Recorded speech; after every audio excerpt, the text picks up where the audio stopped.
Let's go and see Brian. Hi Brian. Hi Glenn. How can we help you today?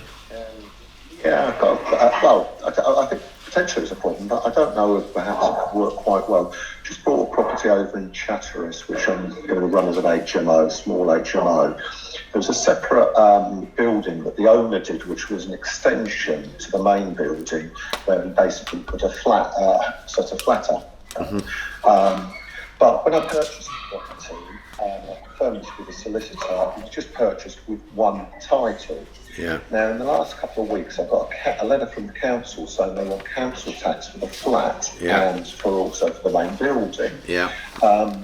Now, I had a chat with them about this, and basically they sent me a letter saying, shall I just read that out, or you? Okay, so according to our records, the property's self-contained unit that's granted an outbuilding before planning permission. Yeah, look, if it's being looked at, if it's separated, so my property's on one title, but there's a separate annex, and I pay two separate council taxes. But if I had a tenant in the annex, they would pay their own council tax. Okay. Because what I'm thinking is that if they are now going to be insisting that I pay council tax, which looks likely, because if I don't, she said, oh, you're going to have to take all the, there's basically a self-contained kitchen in, that's got everything in there for somebody. Mm-hmm. Presumably I should, will it be fairly easy to just split the title on it? Well, it's got its own utility. How long has title been split? It hasn't. No, okay, so how long has it been split as two separate units? I think he probably did it in the last, at least 5 years ago, looking at it. All right, because I think it's 4 years, but if it was done up to 4 years ago, it will be automatically done, because no one can object to it, because under established use, it's been used as two separate dwellings, so therefore it is two separate dwellings. Yeah. And it's not been rented out previously as a separate flat. I know he was doing that. So I think you can claim established use. Yeah. Yes. Okay. So you shouldn't have a problem splitting title. What's the square meters of the extension bit? It's not very big. There's a smallish kitchen with a lounge. No, square footage. Is it more than 300? Is it bigger than a double garage? It was probably similar size, actually. Okay. Because your challenge is going to be, if you split the title, you're going to have to mortgage the two bits separately. Yeah. I'll tell you what I'm thinking of doing with this one is basically to get the title split and actually sell it off, because I don't want it anyway. It's the main building which I want. All right, so then let's look at the maths of that. But someone buying it still needs to mortgage it. And if the property isn't more than 30 square meters, yeah? Yes. Now, on the other hand, you could just sell the house on its own and keep the flat.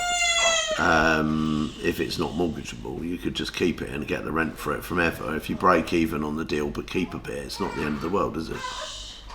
Yeah, well, I tell you what, I've already refurbished it. It's virtually finished now. We've got people going to go in the next couple of weeks to the maiden house. So that will stack up quite well. But just so I'm clear with that, so it's got to be, as long as it's 30 square metres or more, then... Yeah, check with a broker and check the mortgage company's requirements. But most mortgage companies want it to be a minimum of 30 square metres, which is 330 square foot, which is about the size of a double garage. Yeah, okay, all right. And if it is that, there isn't a problem. Obviously, there's a bit of legal stuff with access, but that it's got its own access to it anyway. Yeah. There is a bit more of a garden, although it's all concreted at the back. Would it be worth maybe throwing a bit of extra garden into the flat, or was it better to just give? No, the garden's not going to have any difference. Each property actually needs to have 40 square metres of amenity space. Okay. However, because it's been run like it, under established use, you shouldn't have a problem splitting it regardless, yeah? Right, okay, all right. But as you say, potentially a lender could could still cause a problem. It could still be problems being on the sides. Yeah, if it's not, but there's nothing to stop you putting a small extension on it. Ah, okay, all right. Well, I'm going to, because there's a bit more space. I was there yesterday. I didn't really look so much at the back, and there's a bit more space. And I'm going to get an architect to look at the possibility of seeing if we could do another building in the same area. I don't know whether they'll allow it. Well, then that'll be a totally new application. But for the time being, as long as it's over 30 square metres, you can sell them on 2 titles. I mean, you could, on the day you sell one of them, split it into 3 titles, yeah? Yeah. So that you sell the 2 and keep the extra bit that you're just talking about. Right. Okay. All right. Okay. That's really useful. Okay. So I mean, maybe from a problem, it's not ideal having to pay an additional council tax, but yeah. I mean, it was something that I planned to sort of do longer term anyway. It's just going to bring that forward a little bit. So. All right. Okay. Yeah. Okay. Thanks so much for that, Glenn. Cheers, bro.